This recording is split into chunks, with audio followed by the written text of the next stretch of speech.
Well, we'll start off by something that happened about 3 hours ago. And you know what, Booner? Sometimes your prayers just get answered. That's just kind of how it works sometimes. And, I've been trying to find different ways to come up with ideas for at least a player that the Lions will acquire at the deadline, at the edge position specifically. I already went through Hassan Reddick. It was kind of a miss. We talked about it. You told me to do some homework. I brought Matthew Judon the next day. And it just so happens that Matthew Judon tweeted out this GIF, very subliminal. All he put was, I'm a head out. And it's the SpongeBob meme of him getting up and walking out. And we know that Matthew Judon has had contract negotiations with the Patriots. He is up, and he's been very productive. They can't come to an agreement. So, he's done this before. He tweeted out something else probably a couple weeks ago, and this is the next thing he's putting out. I think he's edging closer, him and the Patriots, from splitting up. Now, I'm not doing this to say pay Matthew Judon, but what I am saying is, unless he wants a deal right now, there is that, which the Lions, I'm not saying the Lions should pay him, so maybe they can't agree to that.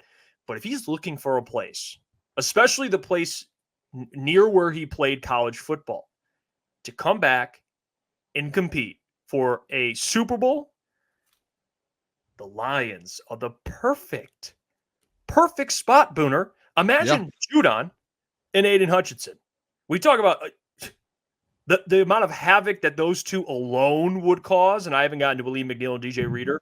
Even for a rental, Booner, he checks the character trait, like high character guy. Guys, teammates love him. He's available. I know he was a little banged up, but that's typically for his career. He's been healthy. He's not just a one-trick pony. He's very good against the run, very physical. I think the Lions would love that. I know Dan especially would love that type of player, veteran. What do you think? What do you make of the Judon stuff? And do you think that my dream of acquiring an edge at this deadline, maybe, just maybe, will come true? Jeff, honestly, I don't even think it's a deadline situation. I think I think a Matthew Judon situation is something that comes before the season. Okay. Think about it. They're going through contract negotiations. As soon as he knows, hey, this isn't going to work out, he's either going to ask out or they're going to find a contract situation. They're going to say, let's extend you for a year or two, or let's figure something out to patch this up. And if neither one, like one of those has to happen. And I think like a Matthew Judon, Jeff, I know you brought him as his homework. This is a guy for, I think, the last year before he even got hurt was someone that I think I brought up. We've all this is a guy who has been in Michigan. He went to West Bloomfield High School. This is a local kid who he would if there was a team where he would say, hey, I will do a contract. I will do a 1 or 2 year contract, or I will take a little less money to come back and play for a team that I grew up rooting for and my family grew up rooting for. And I can come back and make an impact and possibly win a Super Bowl there. Like, that's a dream come true for someone like him too, who's already he's already had contracts in the NFL. It's not like this is his first deal. He's been successful in the NFL. He's done his time, and now he's in a position of leverage to where if he wants to go somewhere where he's going to make a ton of money, yeah, he can go do that. And I think he would be I'm not going to, I'm not going to go at him for doing that. If he wants to go somewhere that's willing to pay him a ton of money because he wants to keep bringing money in for his family, which great family. I threw it out there before. I do know his brother. So, they have a great family. So, they deserve all of that money. But I also do know that, I'm sure he would consider coming back to Detroit and being I would love to win a Super Bowl somewhere where I grew up playing high school ball 30 minutes away. And then somewhere where a couple hours away I went to college and played at a D2's college in Grand Valley State.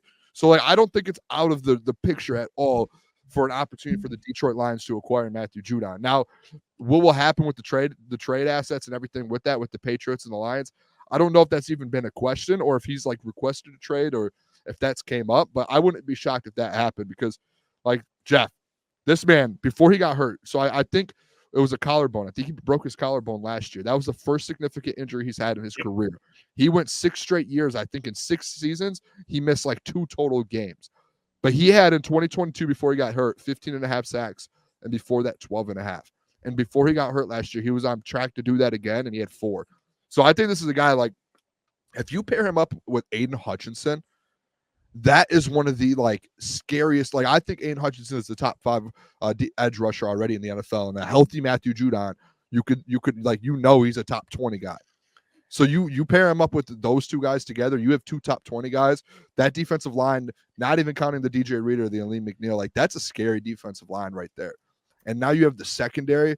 That's a Super Bowl defense instantly. I don't see like if Judon was to request a trade and the Lions were all in on that, I don't see him being like, no, I don't want that.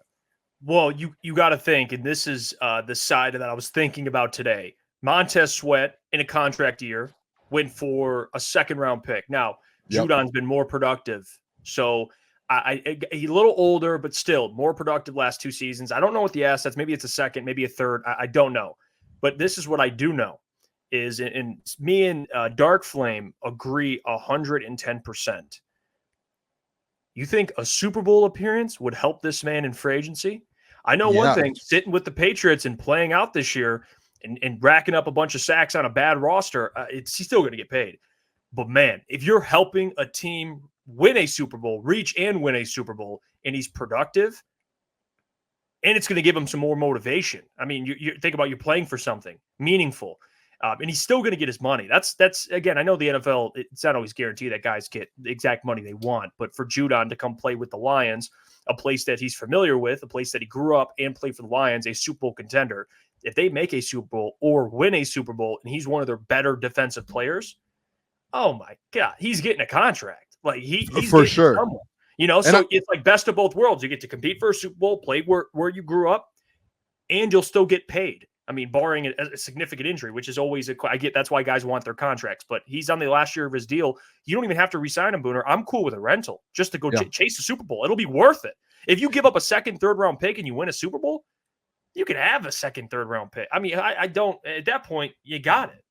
And you do see it as well. And there's all the time players like Matthew Judon, who is very, very respected and high-level players in the NFL, who get to a year 10, a year 11, and they'll sign 2 or 3 year deals. They'll sign shorter-term deals, places where they want to be to try and win.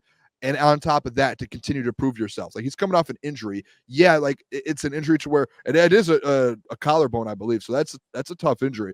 But like, yeah, he wants to prove himself still and show that he could still go out there and get 15, 12 sacks like he has in the past.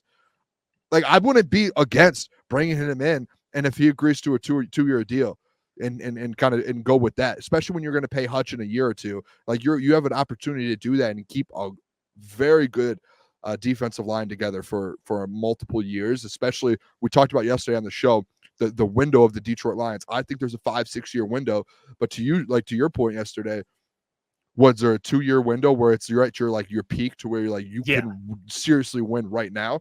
Why not add another piece like that? Like I think that's what Brad has wanted to do. Like Brad was in the conversation with Danielle Hunter at the trade deadline last year, and it came out that he was talking with the Minnesota Vikings about bringing Danielle Hunter in.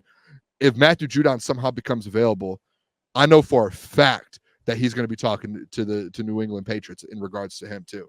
I think that'd be you have to say yes to that. I agree 100%. It's something you at least have to pick up the phone and call, and I think Brad will do that. At least just see.